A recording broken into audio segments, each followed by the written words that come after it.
Gimana hukumnya memberi hutang kepada orang minjam tapi berkali-kali nggak pernah bayar?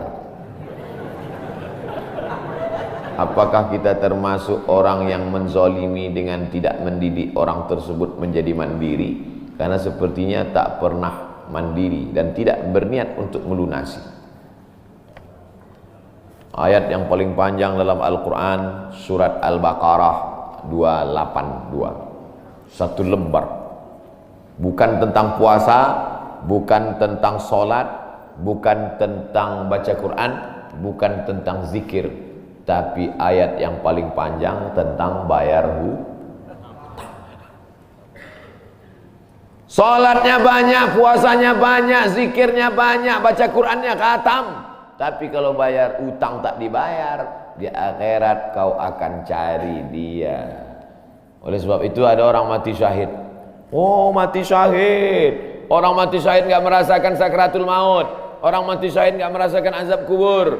Orang mati syahid tidak merasakan hisab. Orang mati syahid langsung masuk surga. Ilat dain, kecuali hutang. Makanya kalau ada orang menagih hutang, itu dia bukan pelit. Dia sedang menyelamatkan saudaranya dari makan haram. Makanya datang ke rumah dia. Habis pengajian nih langsung datang. Assalamualaikum, waalaikumsalam. Kau mau menagih ya? Aku bukan mau menagih, tapi menyelamatkanmu, anak cucumu, istrimu, tetanggamu dari makan haram. Ya ayyuhalladzina amanu, hai orang-orang yang beriman, hai orang yang percaya bahwa setelah mati dia akan hidup lagi menghadap Allah. Idza tadayantum bidainin, kalau kau menjalin transaksi hutang piutang, ila ajalim musamma, sampai ke batas waktu tertentu, faktubuh, tulis, saya pinjam kepada kamu 500.000, akan saya bayar pada bulan Mei. Tahunnya jelas. Banyak juga bulan Mei, maybe yes, maybe no. Bulan berapa? Bulan Mei tahun 2020. Oke. Sekarang bulan Maret, April, 1 Mei 2020 datang tagih. Kapan kau bayar? Mohon maaf aku nggak bisa, istriku baru meninggal, anakku pun sakit. Itu jangan kau cerita panjang lebar, tak tahan air mataku mau menetes. Kalau dia dalam kesulitan, fanaziratun ila maisarah, tunggu sampai dia lapang. Maisarah artinya lapang. Tunggu sampai dia lapang. Setelah dia lapang datang lagi bulan Juni. Kapan kau bayar? Aku belum bisa. Nampaknya lebih banyak ongkos minyak aku daripada uang yang kutagih. Yang paling bagus, wa anta saddaqu khairul lakum, kau sedekahkan itu lebih baik. Karena aku pun makin datang makin kumat darah tinggiku, kolesterolku pun makin naik. Jadi untuk yang 500.000 itu ku sedekahkan aja, ambil. Tapi yang menghafal ayat ini yang ngasih pinjaman, bukan yang minjam. Sekarang banyak salah hafal, yang minjam pula yang hafal. Begitu kita tagih, kapan kau bayar? Wa anta saddaqu khairul lakum, kau sedekahkan itu lebih baik. Itu ayat aku. Ayat kau 8282. Banyak sekarang orang salah hafal ayat. Jadi dalam Islam hutang piutang adalah ajaran tolong menolong tertulis dalam Quran. Namanya fikih muamalah. Ada fikih ibadah, sholat, zakat, puasa. Ada fikih jihad, jihad fisabilillah. Ada namanya fikih muamalat. Hutang piutang, gadai menggadai, pinjam meminjam, murabahah, mudharabah, bagi hasil. Maka hutang piutang ini cara tolong menolong. Jangan sampai dihilangkan. Tapi kalau tidak mendidik, maka Islam bukan agama yang memanjakan orang. Ada anak yang kurang ajar kepada orang tuanya. Bagaimana caranya berbakti kepada orang tua yang telah wafat? Apakah anak ini masih dapat ampunan Allah Subhanahu wa taala? Datanglah seorang bapak mengadu kepada Umar bin Khattab. Assalamualaikum Khalifah Amirul Mukminin Umar bin Khattab. Waalaikumsalam. Ini anak saya kurang ajar, tolong dihajar dulu. Kata Umar bin Khattab orangnya bijaksana. dia tidak mau main pukul, dia tanya dulu, kenapa kau kurang ajar pada bapakmu? Hai Umar bin Khattab, kata anaknya, ya, apakah seorang anak itu punya hak terhadap bapaknya? Ya. Apa hak anak? Mencarikan ibunya yang solihah, memberikan nama yang baik, memberikan makanan yang halal. Itu hak anak. Kata anaknya, ibuku tidak baik, makanku tidak halal, namaku pun tak baik. Apa kata Nabi kepada bapaknya? Apa kata Umar kepada bapaknya? Laqad aqaqtahu qabla an ya'aqqa alaik. Sebelum anakmu durhaka kepadamu, kau sudah durhaka duluan kepada anakmu. Jadi kalau begitu, ada anak durhaka, ada bapak ini jangan sampai anak bapak tahu. Nanti dia pulang, anak durhaka kok. Dia senyum, kau bapak durhaka. Ibunya tak baik, namanya tak baik, makannya tak baik. Kasih dia nama yang baik, kasih dia makan yang halal. Kadang-kadang kenapa otaknya tak lurus? Karena makannya tak halal. Dikasih dia makan rishwah, makan sogok, makan haram. Kenapa kau kasih makan haram? Gimana lah Pak Ustadz, yang haramnya aja pun payah. Astagfirullah. Allah sediakan alam semesta begitu banyak yang halal. Kenapa kau kasih dia makan haram? Jangan pernah kasih anak makan haram. Pesan kakek saya, datuk saya, kalau bahasa kampungnya grandfather. Cucuku 40 orang, yang satu ini jangan sekolah umum. Maksudnya saya tak dikasih sekolah umum, maka saya tak pernah sekolah umum. Sekolah ibtidaiyah, sanawiyah, aliyah, al-azhar, Maroko, Sudan. Tak pernah sekolah umum. Cucuku yang ini jangan sekolah umum, jangan kasih makan haram, nanti otaknya gelap. Cucuku yang ini jangan kalian kasih makan haram, nanti otaknya gelap. Pesan itu disampaikan almarhumah mak saya ke saya. Kau pun nanti anak kau jangan kau kasih makan haram, nanti otaknya gelap. Kalau sudah otak gelap, tak bisa membedakan mana tiang, mana orang, sifatnya kepala kita. Nah, jangan sampai anak kita durhaka gara-gara kita bapak yang durhaka. Kalau anak sudah durhaka, meninggal orang tuanya, setelah itu dia bertobat, bagaimana cara minta ampunnya? Maka dia bersedekah. Mana dalilnya? Seorang sahabat datang menjumpai Nabi. Ummi matat. Ibu saya sudah meninggal. Afa atasaddaqu anha? Kalau saya bersedekah, apakah pahalanya sampai kepada almarhumah ibu saya? Kata Nabi, tasaddaq, bersedekahlah. Sedekahmu sampai. Maka wahai anak-anak durhaka yang sudah mati ibu dan bapakmu, maka datang kau habis pengajian ini langsung ke tempat anak yatim, panti jompo, sekolah-sekolah, pondok pesantren. Tanya Pak Kiai, Pak Kiai, apa yang kurang di pesantren ini? WC. Karena pesantren santrinya 1000, WC-nya 2. Bayangkan panjang antriannya. Berapa yang keluar dalam celana? Saya bangunkan WC, pahalanya mengalir untuk almarhumah. Maka pagi, petang, siang, malam mengalir pahalanya. Sedekah. Ayu sedekatu afdal? Apa sedekah yang paling afdal? Saqiyul ma', memberi air minum. Sedekah yang paling afdal, kasih air minum. Saya ceramah di Banjarmasin, di depan rumah seorang pejabat. Itu ada kulkas, tapi nggak sampai beku, freezer. Setiap dipencet keluar air dingin.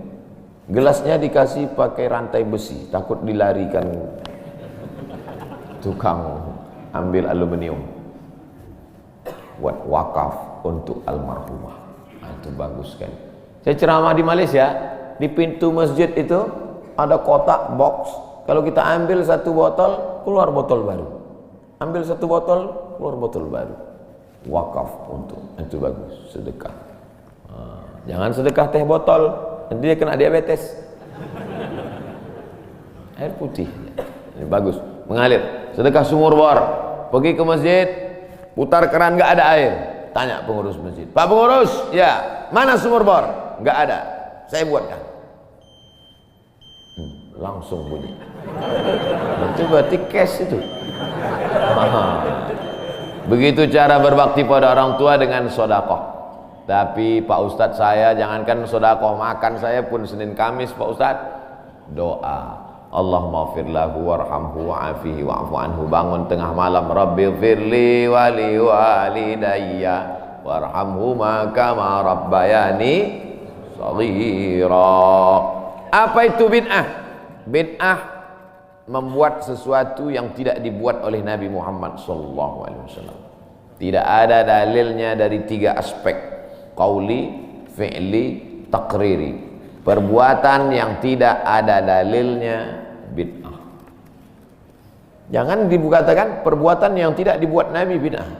Perbuatan yang tak ada dalilnya bid'ah. Karena kalau dikatakan yang tidak dibuat Nabi bid'ah, Nabi tidak pernah pakai peci. Tunjukkan saya mana hadis Nabi pakai peci. Berarti peci ini bid'ah. Nabi mimbarnya tangganya dari depan. Ini masjid tangganya dari belakang. Berarti mimbar ini bid'ah. Mimbar Nabi tangganya dari depan, 3 lantai, 1, 2, 3. Jadi yang dimaksud dengan bid'ah perbuatan yang tidak ada dalilnya. Misalnya jam 12 siang ada bapak-bapak di panas terik tegak menghadap matahari. Pak, bapak ngapain? Aku mengagungkan Allah di bulan Rajab. Bid'ah itu, karena tidak ada dalilnya sama sekali. Tapi selama ada dalilnya, tidak boleh kita katakan orang itu melakukan perbuatan bid'ah. Malam Jumat baca Yasin, kumpul 10 orang baca Yasin. Yasin wal Qur'anil Hakim innaka laminal mursalin. Bid'ah. Loh, coba lihat dalilnya. Yang dibacanya itu Quran apa Quran? Quran. Baca Quran apa pahala? Yasin itu Quran atau enggak Quran? Quran. Man qara'a Yasin fi lailatin, siapa yang baca Yasin suatu malam, asbaha maghfuran lah, subuhnya sudah diampuni dosanya. Mestinya baca Quran itu semua, tapi karena dia enggak sanggup semua, dia pilih hati Quran. Hati Quran itu Yasin. Sentuhlah dia tepat di hatinya, dia akan jadi milikmu untuk selamanya. Makanya orang sebelum ngapal Quran semua, yang dihafal hatinya dulu. Itu sebelum ngapal Quran, yang dihafal hatinya dulu. Apa hati Quran? Ya Yasin. Tapi jangan hatinya aja seumur hidup, yang lain juga. Nah, jadi jangan salahkan orang baca Yasin. Baca Yasin bid'ah. Loh, Yasin kan Quran. Baca Yasin malam Jumat nggak masalah. Seumur hidup baca Yasin masalah. Karena banyak surat yang lain. Baca juga Al-Fatihah, Al-Baqarah, Al-Nisa, Ali Imran, An-Nisa, Al-Maidah, Al-An'am. Nah, jadi mudah. Perbuatan tidak ada dalilnya bid'ah. Selama ada dalilnya tidak bid'ah. Ustadz, kiat-kiat apa yang kami lakukan sebagai guru kepada anak didik kami sebelum dan sesudah mengajar agar ilmu mudah dimengerti? SDIT Al-Farabi. Aristoteles, Socrates, Thales, Demokritos itu adalah pemikir-pemikir dari Greek, Yunani kuno. Pada masa abad kedua datang seorang khalifah bernama Abu Ja'far Al-Mansur. Semua buku-buku dari Yunani diterjemahkan. Nama lembaganya Dar Al-Hikmah, Dar Rumah Hikmah Ilmu Pengetahuan. Dibuatlah Dar Al-Hikmah, Rumah Ilmu Pengetahuan. Diterjemahkanlah dari bahasa Yunani ke dalam bahasa Arab. Akhirnya orang Islam pun jadi dokter, Avicenna. Karena orang barat payah menyebut Ibnu Sina. Averroes, Ibnu Rus. Tapi ada seorang yang bergelar the second teacher. First teacher Aristoteles, second teacher Al-Farabi. Ternyata Al-Farabi ini bukan dari Arab, tapi dari Pomalaa. SDIT Al-Farabi. Ini supaya wali murid tahu. Anak ibu di mana? SDIT Al-Farabi. Al-Farabi itu artinya apa? Ya SDIT. Al-Farabi itu di barat dia diberi gelar the second teacher. Guru pertama Aristoteles, guru kedua adalah Al-Farabi, saking cerdasnya. Artinya apa? Dia tidak hanya diakui dalam Islam, tapi juga di luar Islam. Kenapa dikasih nama Al-Farabi? Karena ingin anak-anak kita dalam kepalanya tidak hanya fisika, biologi, kimia, matematika, bahasa Inggris, tapi juga dalam kepalanya ada Quran, hadis, fikih, akidah akhlak, dan bahasa Arab.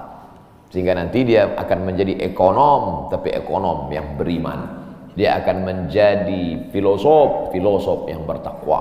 Inilah cita-cita alumni Al-Farabi, insyaallah. Amin ya rabbal alamin. Nah, yang pertama kali menjadi guru itu adalah ikhlas. Karena kalau gurunya ikhlas, cakapnya masuk ke hati. Kalau dari mulut ke mulut juga masuknya. Tapi kalau dari hati ke hati juga masuknya. Kira-kira yang dari saya sampaikan tadi, saya mulai tadi jam 5.15, sekarang jam 6.05, dan 50 menit saya bicara. Masuk tak ke hati Bapak Ibu? Kalau tak masuk ke hati Bapak Ibu, berarti yang ceramah itu enggak dari hati. Dari mulut ke mulut juga masuk. Jangan sampai ke mulut pun tak masuk. Nauzubillah. Yang pertama kali tulus ikhlas. Karena perbuatan yang paling tinggi amalnya adalah menjadi guru. Makanya saya lebih memilih menjadi guru. Saya sampai sekarang menjadi guru. Cuman saya tidak punya kelas. Dulu sempat jadi dosen, habis itu keluar. Kelas saya sekarang masjid, lapangan sepak bola, sama stadion, sama gedung olahraga, sport center Antam. Saya mengajar tidak lagi terbatas oleh dinding kelas. Semua tempat menjadi tempat mengajar. Guru yang pertama harus ikhlas. Yang kedua, tingkah laku perbuatannya. Guru digugu dan ditiru. Guru itu dari mulai cara minumnya aja diikut orang. Guru minumnya tangan kiri. Yang minum tangan kiri itu setan. Berarti kalau ada guru minum pakai tangan kiri, berarti guru setan. Hati-hati jadi guru. Oleh sebab itu maka guru ini luar biasa. Guru ini luar biasa Bapak Ibu. Perbuatan yang tidak putus setelah mati guru. PNS setelah mati putus. Yang kan mati, pensiun aja putus. Apalagi mati. Tapi guru. Saya dulu punya dosen. Kata dia, saya ini lulus hakim. Tapi kemudian saya tinggalkan hakim, saya pilih jadi guru. Kenapa gitu Pak dosen? Karena kalau saya jadi hakim, 1 tahun ada 10 perkara. 10 senang kepada saya, 10 benci. Yang menang senang, yang kalah benci. Tapi menjadi guru, tidak akan ada murid saya yang benci kepada saya. Betul. Guru SD saya, berapa kali kepala saya diantukkannya ke tiang. Asal pelajaran saya nggak dapat, diantuk. Begitu reuni, saya cium tangannya. Saya nggak sakit hati, ingat aja dikit. Datang saya belikan hadiah, saya cium tangannya, meleleh air mata saya. Betul, menjadi guru itu adalah nikmat. Maka saya pilih jadi guru. Guru nggak ada pensiunnya. Saya sampai mati saya tetap menjadi guru. Oleh sebab itu maka guru ini luar biasa. Guru pahlawan tanpa tanda jasa. Oleh sebab itu menjadi guru. Oh, tapi jangan gara-gara ini semua pegawai Antam keluar mau jadi guru. Memang ibu bukan guru, tapi ibu menjadi guru bagi anak-anak ibu. Bapak jadi guru bagi keluarga bapak. Itu kita sudah menjadi guru insya Allah. Mak saya perempuan yang biasa, dia bukan guru, dia bukan PNS, dia bukan kepala sekolah, tapi dia menjadi guru bagi kami, anak-anak. Kalau kami pulang bawa main-mainan, dia tanya, mainan ini dapat dari mana? Dari jalan mak, antar ke tempat kau jumpa tadi, karena tak tahu itu punya siapa. Nanti di akhirat ini akan kau pikul menghadap Allah SWT. Sampai hari ini kalau ketemu barang-barang di jalan tidak berani bawa pulang, ingat pesan almarhumah emak itu. Mungkin cakap ustaz tidak masuk ke telinganya, tapi kata-kata ibu luar biasa. Ibu-ibu, bapak-bapak, nanti kalau mau sakratul maut, pesan paling jitu sampaikan pas mau mati. Jangan makan haram. Luar biasa itu, mereka berkesan. Sampai anak cucu akan mereka sampaikan. Nenekmu dulu ketika mau mati pesan terakhirnya, jangan makan haram. Baru sebut la ilaha illallah. Pertama, ikhlas. Yang kedua, perhatikan tindak tandukmu, kau dikuku dan ditiru. Yang ketiga, insya Allah bangkitkan semangat, karena setelah kau mati akan mengalir pahalanya. Abdul Somad kalau mati meninggal dunia, setiap bulan Rajab, bapak-bapak, ibu-ibu, anak-anak bapak, cucu bapak, ibu yang hadir-hadir nih, anakku yang kecil, setiap bulan Rajab mereka beramal. Abdul Somad sudah mati dimakan cacing tanah di Pulau Sumatera, di Riau, pahalanya tetap mengalir. Dari mana? Dari Pomala. Bismillahirrahmanirrahim. Assalamualaikum Ustaz. Waalaikumsalam. Apa tips cara meraih kesuksesan yang berkah di masa muda?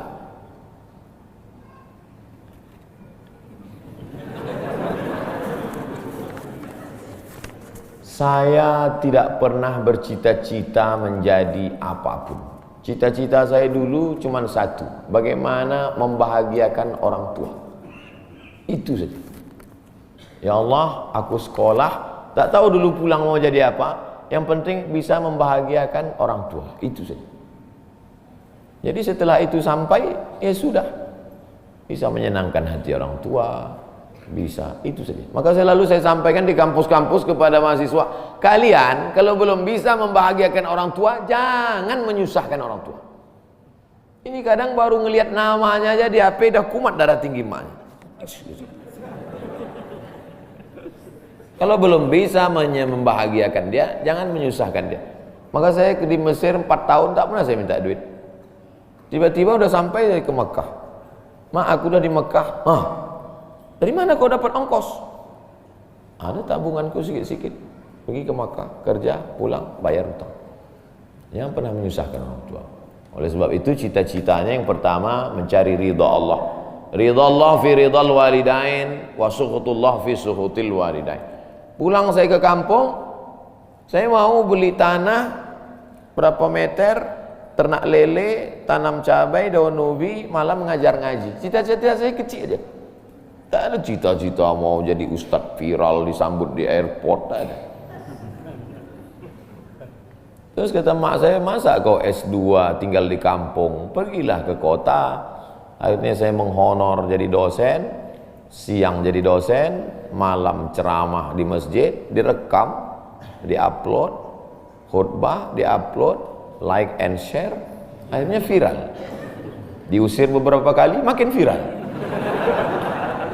Dibully, makin viral. Akhirnya yang membuli saya taubat sekarang. Ini orang makin dibully, makin viral. Udah kita diamin aja lah. Itu semua itu kerja kita atau kerja Allah? Kerja Allah. Kerjakan kerja kita, urusan Allah, biar Allah yang ngurus. Kita hidup ini sama macam bawa pancing. Kita tugas kita ambil bambu, pasang kail, cari cacing, letakkan. Masalah ikannya datang tak datang itu urusan Allah. Ini kadang banyak orang ngurus urusan Allah yang dia urus. Urusan Allah yang kau urus. Kata Allah, yang mendatangkan ikan ini urusan aku. 10 pancing pasang, itu urusan kita. Tarik pancing 1, cacingnya hilang. Cari pancing 1, kailnya hilang. Cari pancing 1, talinya hilang. Yang ke-10, bambunya hilang.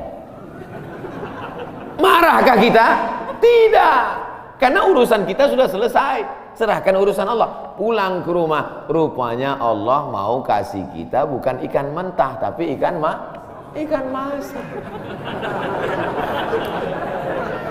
Banyak orang terlalu berpikir hidup ini kau buat saja urusanmu, urusan Allah. Urusanmu berangkat dari rumah kerja, masalah hasilnya urusan Allah. Berapa banyak orang bekerja tapi tak dapat apa-apa. Betul? Kalau sudah rezeki tak kemana. Tapi jangan gara-gara ini lalu bapak enggak kerja. Dibangunkan ibu besok pagi, bang, abang enggak kerja masuk kantor. Urusan Allah. Kalau ada suami ibu seperti itu, ibu jangan marah, biarkan aja. Nanti jam 12 dia bangun, dia lapar, dia tengok, mana makanan? Ibu jawab, urusan Allah. Harus ada usaha dan ikhtiar. Pertama, niat cari ridha Allah. Kedua, senangkan orang tua. Ketiga, berusaha. Setelah itu, tawakal Allah. Hidup jangan susah. Hidup sudah susah, jangan bikin susah. Hidup sudah pahit, jangan minum kopi pahit. Apa hukumnya suami menyembunyikan uang dari istri?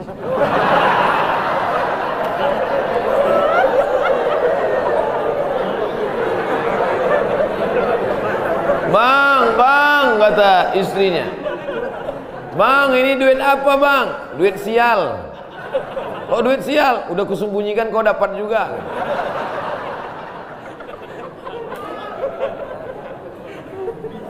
Bapak menikah sama ibu, ibu menikah sama bapak. Apakah hartanya jadi satu atau harta masing-masing?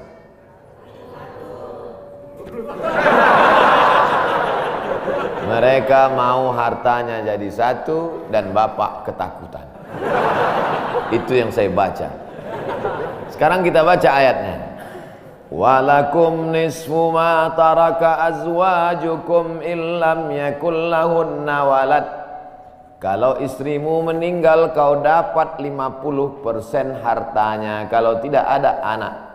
Fa in kana lahunna waladun, kalau dia punya anak, falakumur rubu'u, kamu dapat 25%. Sekarang saya tanya, hartanya nyatu atau pisah?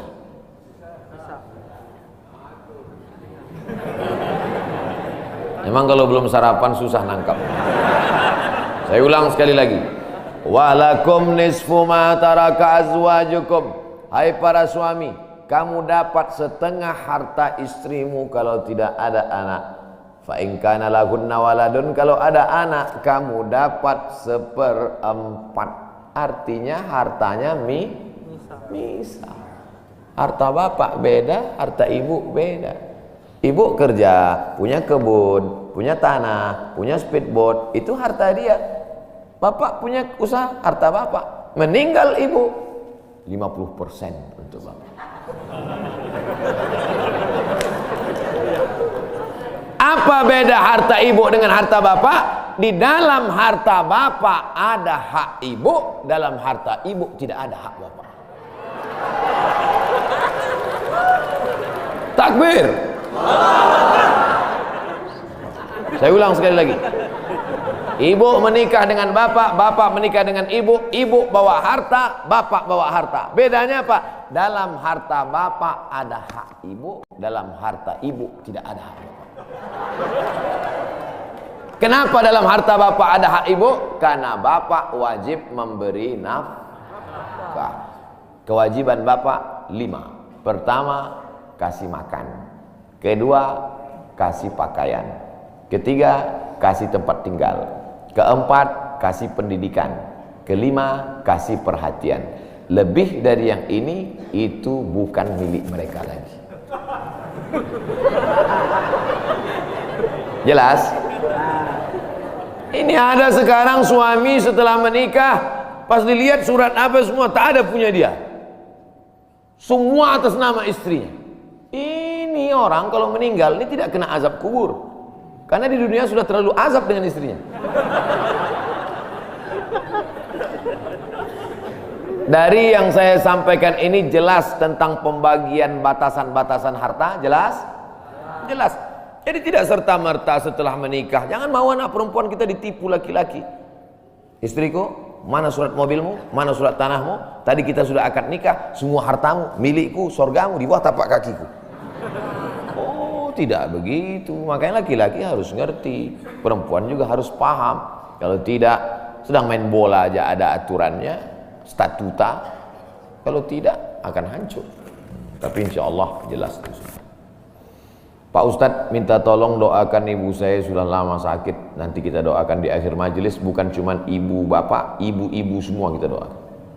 Bagaimana niatnya doanya? Bagaimana niatnya doanya mandi taubat? Nawaitu, aku berniat ghuslat taubat, mandi taubat. Saya nggak bisa bahasa Arab Pak Ustadz, bahasa Indonesia, bahasa Makassar, bahasa Jawa, bahasa Batak, bahasa Mandailing, bahasa Aceh. Saya niat mandi taubat karena Allah Ta'ala. Bagaimana cara mandinya Pak Ustadz? Seperti mandi wajib, basah dari ujung rambut sampai ke ujung kaki. Di mana mandinya Pak Ustadz? Di laut bisa. Kolaka ini 30% saja daratan Pak Ustadz, yang 70 adalah lautan. Nah, mandi di laut. Apalagi kalau sampai ke tengah laut, bukan cuma dosanya hilang, orangnya hilang sekali. Mandi taubat. Setelah mandi taubat, salat sunat taubat, usolli sunnatat taubat rakaataini lillahi ta'ala. Ayatnya bebas. Ayat apa yang paling panjang? Hafal kau amma yatasaalun? Tidak. Wadduha? Tidak. Kulhu? Hafal, baca kulhu. Di sujud terakhir banyak berdoa. Berapa kali sholat sunat taubat sehari? Sebanyak-banyaknya. Kami dulu dipesankan guru kami, pagi sholat sunat taubat, siang sholat sunat taubat, petang sholat sunat taubat, sebanyak-banyaknya sholat sunat taubat, sholat sunat taubat, sholat sunat taubat, sholat sunat taubat. Usolli sunatat taubat raka'atain lillahi ta'ala. Ma min muslimin yudhnibu dzamban, ada orang yang silap salah berbuat dosa, summa yatatahhar, bersuci, berwudu, mandi taubat, summa yusalli raka'ataini, salat sunat 2 rakaat, summa yastaghfirullah, minta ampun kepada Allah, illa ghafarallahu lah, Allah mengampunkan dosa-dosanya. Bulan Rajab banyak-banyak taubat, bulan Sya'ban tingkatkan ke taubat, masuk ke dalam bulan Ramadan insyaallah mendapatkan Lailatul Qadri khairum min alfi syahr. Semoga Ustaz senantiasa diberikan Allah kesehatan. Amin. Saya dari Medan. Ada juga orang kampung saya di sini. Bagaimana cara bakti seorang anak? Cara membahagiakan orang tua berjarak jauh dengan kita, sedangkan bertemu dekat bersama orang tua mungkin hanya 1 tahun sekali, Idul Fitri saja, karena harus bekerja di PT Antam Tbk Sulawesi Tenggara. Ada sesuatu yang tak bisa kita bayar dengan uang. Tak bisa dibayar dengan uang. Yang bisa merasakan ini orang yang orang tuanya sudah meninggal. Yang masih hidup tak bisa. Lam ya'rif man lam yadhuq, yang tak pernah merasakannya tak bisa menceritakannya. Karena tak bisa dirasakan. Setelah orang tua itu tak ada, barulah kita rasa dunia ini hampa, tak ada gunanya. Duit itu tak ada gunanya, mobil itu tak ada gunanya, rumah itu tak ada gunanya, apapun tak ada gunanya. Waktu dapat saya gelar doktor dari Sudan, pulang saya ke rumah, tak ada gunanya, tak bisa lagi diceritakan. Dulu apapun yang dapat diceritakan, mak, aku dapat sorban dari mak, aku dapat peci. Setelah pulang tak ada. Pulang dari Brunei dapat gelar visiting profesor di Universitas Islam Sultan Syarif Ali, tak ada gunanya, hampa. Paling-paling ditulis di baleho aja, profesor, doktor. Untuk menunjukkan bahwa kita bukan ustadz kaleng-kaleng. Nanti setelah dia tidak ada, barulah kau cari mana kain yang pernah dia pakai dulu, mana sajadah yang dulu dia pakai waktu sholat, di mana dia dulu sering duduk. Bekas tempat duduknya aja pun bisa menghilangkan rindu. Bekas tempat dia duduk dulu, tempat dia duduk makan kacang sambil minum teh, duduk kau di situ bisa menghilangkan rindu. Quran yang dia baca dulu lengkap dengan rehalnya, bangun kau tengah malam, kau bentang sajadah, duduk kau di situ, kau buka Quran yang dia baca dulu, hilang rindu. Tapi setelah dia tak ada, makanya mumpung dia masih ada, ciumlah tangannya, peluklah badannya, ciumlah keningnya. Kalau kau ada duit, kirimlah. Tak bisa, karena cari makan jauh Pak Ustaz, mesti terbang dari Sumatera sampai kemari. Apa boleh buat? Memang begitu kondisi ekonomi kita sekarang. Allah tidak marah, tapi kalau kau mampu, kirimlah. Siapa orang yang kira-kira bisa digaji, dibayar untuk memasakkan dia di rumah? Berkirimlah. Karena sampai masanya nanti duit yang banyak itu tidak ada gunanya. Sebanyak apapun kau simpan, tak ada rasanya lagi, hampa, tak ada gunanya. Maka mumpung dia masih ada, Idul Fitri paksa-paksakanlah pulang. Mahal tiket pesawat, tabunglah, teleponlah. Masih ada dia menyambut teleponmu, berikan HP yang kira-kira lama dia pakai, tinggalkan. Mak, ini chargernya, ini handphonenya, ini baterainya, persiapan kalau rusak pasangkan di sini. Nanti kalau aku telepon, Sampai masanya nanti handphonenya berbunyi tapi tak ada yang angkat. Selagi dia masih ada, senangkanlah hatinya. Kirimkanlah kain. Kain itu tidak akan dia pakai, tapi insya Allah menyenangkan hati dia. Ketika hatinya lapang, lapang rezeki. Ketika hatinya senang, senang hidup. Tapi kalau sudah hatinya sempit, meleleh air matanya rindu karena tak pernah kau telepon, disitulah awal azab Allah datang. Kau akan berenang dalam kesengsaraan. Mudah-mudahan Allah mengampuni dosa kita semua, dosa ibu bapa. Ala hazihi niyah al-Fatihah. A'udzubillahi minasyaitonir rajim. Bismillah.